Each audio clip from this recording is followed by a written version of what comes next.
This morning's guest is Kris Kendall, and she's got an interesting career. And I'm going to read her bio, and then we'll find out what she's been doing along the road. Kris Kendall spent this first half of her life working in Silicon Valley for large and small companies, building marketing programs to grow them to billion-dollar enterprises. And then she realized she had a dream of her own. Now she enables women over 40 to identify and pursue their passions and interests to create the second half of their life that brings them fulfillment and joy. Welcome, Kris. Thank you. I'm excited to be here. We had a little chance to meet earlier in the week and find out a little bit more about each other. You help women over 40. I help them a little further over 40. It's down the line. So that's pretty interesting. All right. Why don't you tell us a little bit where you started out in Silicon Valley and then where that started to lead to? Yeah, so my very first jobs out of high school, really, even while I was in college, I started working at large tech companies. I first started in technical writing, and I became a tech writer, writing manuals for like this complicated hardware. And then I did that for a few years, moved on to another big company, and there somebody mentioned this job called webmaster. I didn't know what it meant, but it sounded interesting, and so I learned HTML, taught myself how to make websites, and I became a webmaster. And it was super fun. I started doing consulting stuff just on the side for people who wanted a website, a web page. It was very new back then, and so I moved into like web type of production roles for a few years. And then once I was in that space in the marketing department, I started to learn more about marketing and events and advertising and all the more interesting kind of fun stuff that happens in a company. And so that just kind of evolved, and I've stayed in that range throughout my career of different marketing aspects.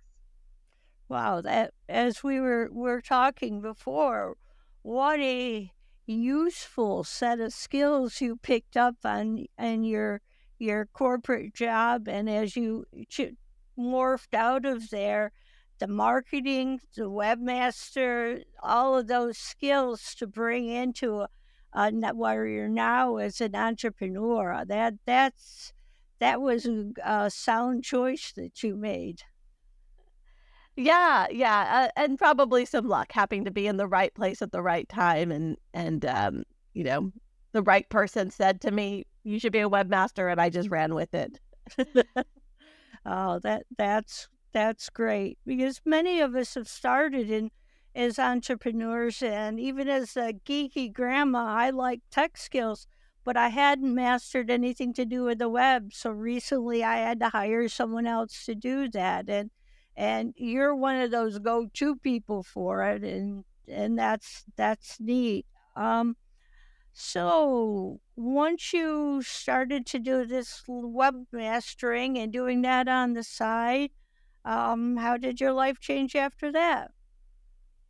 Yeah, so as I once I got a taste, I think I've always been entrepreneurial, and I've always had lots of side hustles going, even before that was a term, because I like to have lots of streams of income. But once I started building websites for small companies and kind of being a one-stop marketing shop for them as they were growing, I really wanted to just be more involved in starting my own small business, um, having my own, piece of the world outside of my day job. So I continued in my day job for a long time because it was important to, I needed the medical benefits, and I had young kids and that kind of thing as my family grew. But I've always had a couple of side businesses that have evolved over the years, and um, have now led me to this new coaching practice that I'm just loving. Very good. A little bit of a multi-passioneer, passionista, I think they call them. Yeah, Okay, well, somewhere along in the line, you started some writing. I Where did did. that come in? Yeah, so about 12, 13 years ago, I read a book series called Twilight. I don't know if you're familiar with it, if you've heard of it.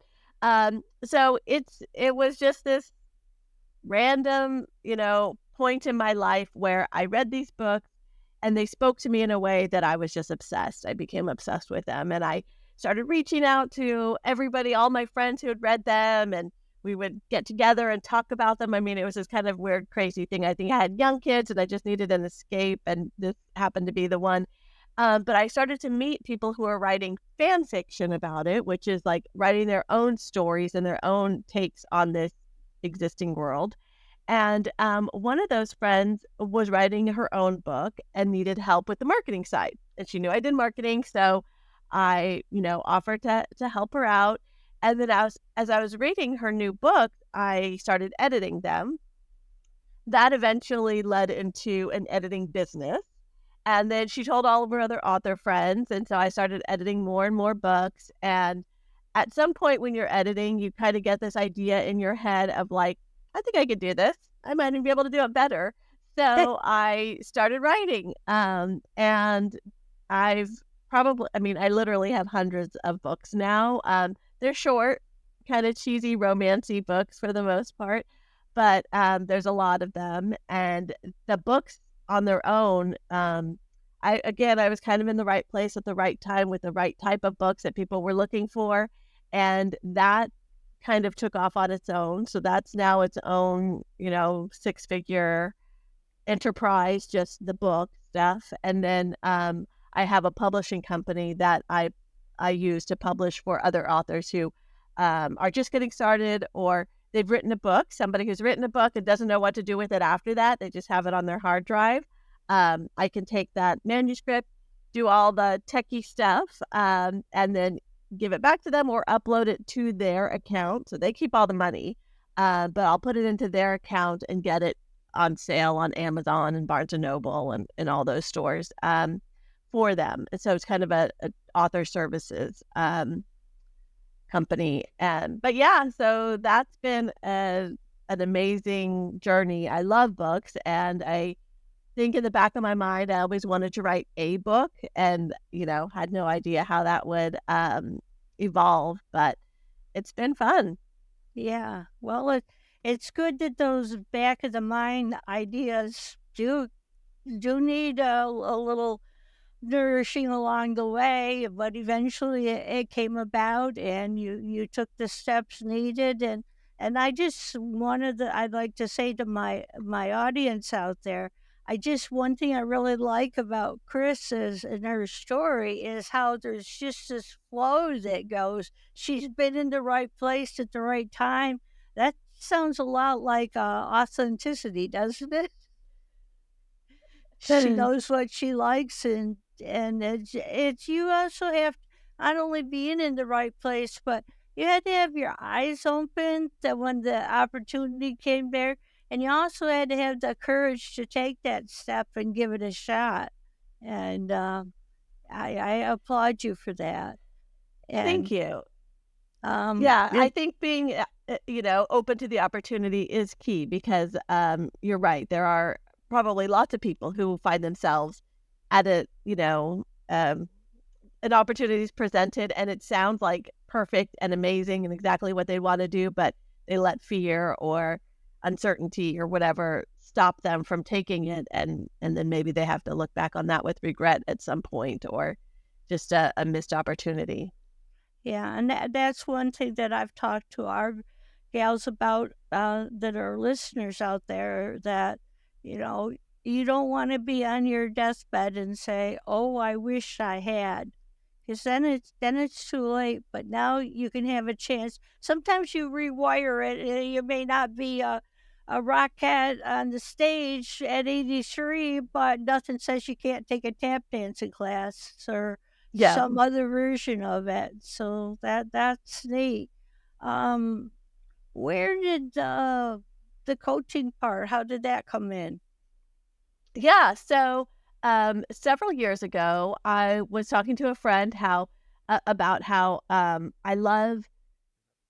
wish I would have been a therapist. Of all the things that I've done, one of the things I wish I would have done is be a therapist. And she said, "You know what? You probably at this point are don't wanna go back to school and go that route, but I have a life coach," and she actually was my therapist. She left her therapy practice and became a life coach. She's amazing. You would be perfect as a life coach. And I'm like, "Okay, I don't know exactly what that is, but that sounds perfect." So I did some research, I joined some certification programs, and I became a life coach. And this all sort of happened right before like the COVID lockdowns began in early 2020. And so I had a long stretch of like all this new time on my hands. The time that I normally would have been spent out with the kids or at other activities. I was now home in front of my computer. And so it was again, kind of the right time to just focus on studying and learning about it and working with those early clients to kind of build my own style and my own voice and what I liked, how I liked working with people.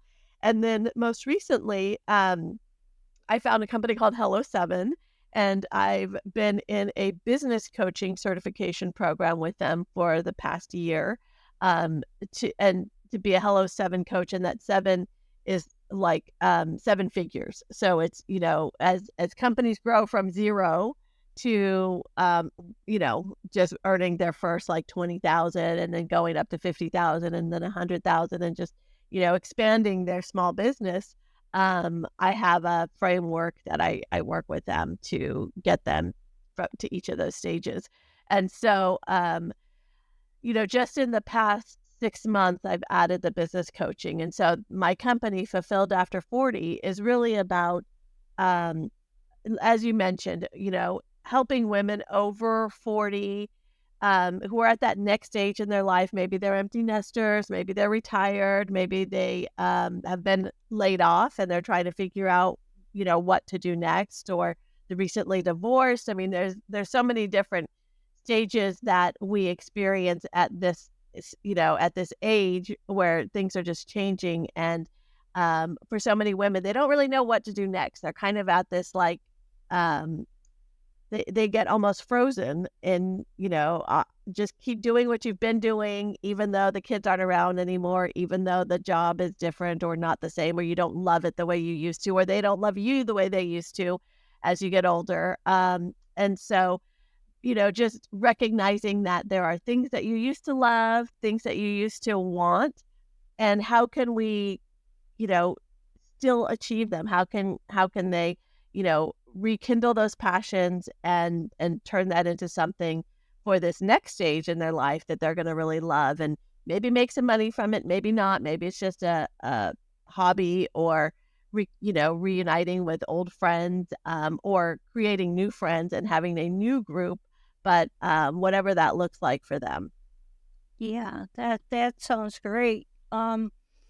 Yeah, I'm kind of thinking back a little. It's been a while since I've been 40, but um, I know for me that was a time uh, almost for like an emotional breakdown. It's like you you followed your parents' rules for a long time, and then you went out on your own, kind of got used to that and used to marriage and relationships and kids. But there's kind of a point like, boom, that's all gone. And you get a chance. You don't have to clean the refrigerator on Monday because your mother did and your grandmother did. You can never get a self defrosting one and never change it. But there's a point when that that makeover happens, and there's nothing wrong. It's just a phase of life, wouldn't you say? Add your whatever. Yeah. Yeah, for sure. I mean, we have these seasons, right? And they're important for different things and we learn different things and we experience different things throughout these stages, but there, like you said, there does come a stage where it's like, what about me? What do I want? What is important to me? I used to love to paint. I haven't painted in 30 years. I'm going to start painting again. Or I've always wanted to travel to Italy. What am I waiting for? When am I going to, we're not getting younger as the days go by, right? So there's not going to be a better time than now. And so just prioritizing that and kind of getting permission. I mean, I think a lot of people seek out a coach for just permission to do the things that they want to do, to know that it's okay to be a little bit selfish and want to spend their money on the things that they love or want to pursue the dreams that they have. They might not have people in their lives telling them that it's okay to do that. And so when you hire a coach that's like there 100% for you and for your best interest, finally you have somebody who's like, no, go do it. Go take that trip, climb that mountain, run that triathlon, or, whatever the thing is that has been in the back of your mind for so long. Let's bring it forward and let's make it happen. Right, right. I happen to be an encouragement coach, and one of the things that I'm there for is if you've had one of these things in the back of your mind, maybe you even started it and just got bogged down. You said you need to be revamped up a little or talk your ideas out loud. So I play the sounding board and the cheerleader and root them on so that's the way I do it. How do you do it when you're coaching? Yeah, yeah. So, what I am trying to do with my clients is, yeah, put together an action plan for them, because for so many people, they don't know where to get started.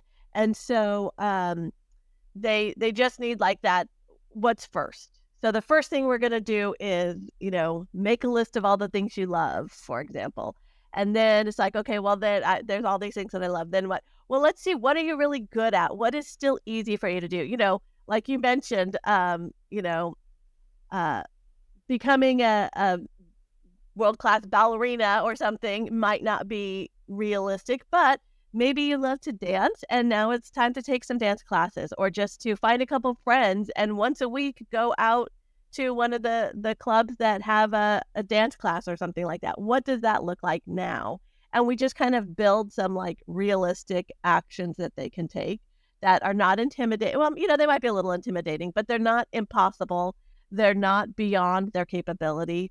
It might just be beyond their mindset of what they think they can do, or what, they might just be afraid to take that first step. So, like, Right. encourage a little bit, but like giving them kind of a, you're more of a nudger. I'm more of a like pusher.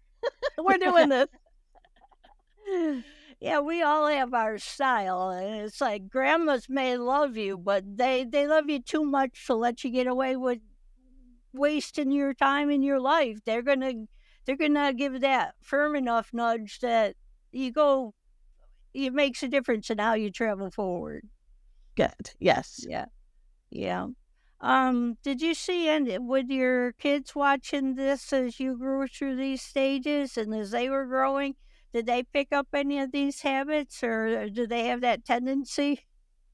Thankfully, yes. So my older son, as soon as he started working, he started saving some money, and he actually bought a house when he was 20, and that's a rental Wow. property. So he's already got kind of that building wealth mentality, and he recently started his own supplement company, like health, you know, protein Right. shakes and that kind of a thing. He's into like working out and stuff like that.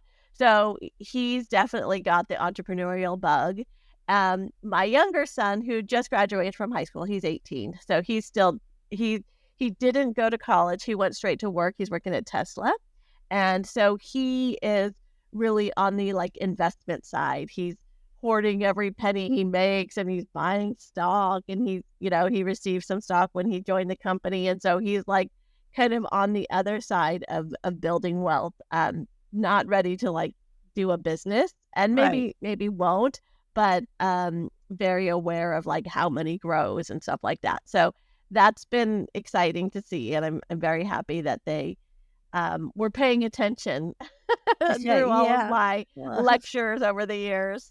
either taught or caught, whichever doesn't Yeah, matter. And exactly. that really shows that they did pick up. How many kids at that age have that wealth mindset and know enough to put the money aside at that early stage? I mean, it makes sense to do, but to really have the impetus to go for it, that's quite something. There was one other phrase that you used both today and the other day when we spoke about multiple streams of money. Could you explain that a little? That might be a different thought to some of our listeners. Yeah, yeah. So I have always had multiple streams of income coming in. And so that literally just means, money coming from different places. So, for example, I have had a day job where that's paying every 2 weeks. They make their standard paycheck deposit. But then I also have books that I'm selling. So then Amazon's making a deposit into my account. I have some audiobooks. So that company is making deposits into my account. I do publishing. I have one client that's on a retainer, so she makes a deposit into my account every month. I have other clients that hire me for editing or for some of these other coaching type of things on the book side that gets deposited every month. Then I've got the other coaching stuff; those come in on a regular basis. So yeah, just having money coming from lots of different spaces because you know um, things happen, right? Some things change and they go away. And if you only have one stream of income and that goes away because you get laid off, because the market changes for whatever reason, it can be devastating for some families if they're not prepared for it, if they don't have the savings built up to sustain that kind of change. So for me, I grew up really poor. We didn't have any money, and so as soon as I was able to start, making any kind of cash come in, I just grabbed it. And so I've always been very opportunistic and um, always looking for my next like investment in something that will create a stream of income. Wow, that's amazing. Congratulations to you for such a wise mindset. And if you were to speak to the ladies in my audience, and they may be a little bit older than some of the ones you speak, but it goes across the board. Um, and you were to tell them one thing, either from your life as a 40 plus coach, or your money, or your tech, or your life, what words of wisdom, what nudge would you give our audience? Yeah, I would say if there is something that uh, every now and then pops up into your head of like, I kind of wish I would have done that. I wish I would have taken that opportunity when I was 20 or 30, or remember when I was 40 and I was really interested in that thing. And then I just, walked away from it because it wasn't the right time. I didn't have the money. I didn't have, you know, whatever. It just wasn't the right time. Could really strongly consider making now the right time because, there's never going to be a better time. You're not going to be stronger, healthier, younger tomorrow than you are today, right? So sometimes we just have to go for it and try it. It may or may not be what all that you thought it was going to be, but once you try it, you'll know and it will be kind of out of your system. Either you're going to love it and be so grateful you did, maybe you won't and you'll at least know that you did it and it won't be eating away at you of like, well, I should have done something. So just go for it. Thank you. Very good. And that was also good that you said if you tried it and you don't like it, that's okay. I know I always admired stained glass, and I always wanted to take a stained glass class. And I finally had the opportunity and the time and the money all in one section, and I took it, and I gained wonderful admiration for the people that did it. But I'm a very tactile person with very sensitive touch, and grinding down those glass things and getting shards all over my hands was not a good thing. But now I put it away. I still love stained glass and admire those who did it, but it's not me, and that's okay. I can go try something else now. So, Exactly. Yeah. It's an experience that you had. you now know that it's not something you want to do again. It's not eating away at you. It's like, I wish I had tried stained glass. You did it, and you can move on. Yeah. And I still use the character that I did make for my stained glass picture is a logo for my company. So Well, that's that was awesome. good enough. So Yeah, you got something cool out of it. yes, I did. So well, I'm so glad to have you on our podcast, and we'll be getting this podcast out for our listeners. And I just want to wish you have a good day. All right, thank you so much. It's been a pleasure speaking with you. Bye bye. Bye.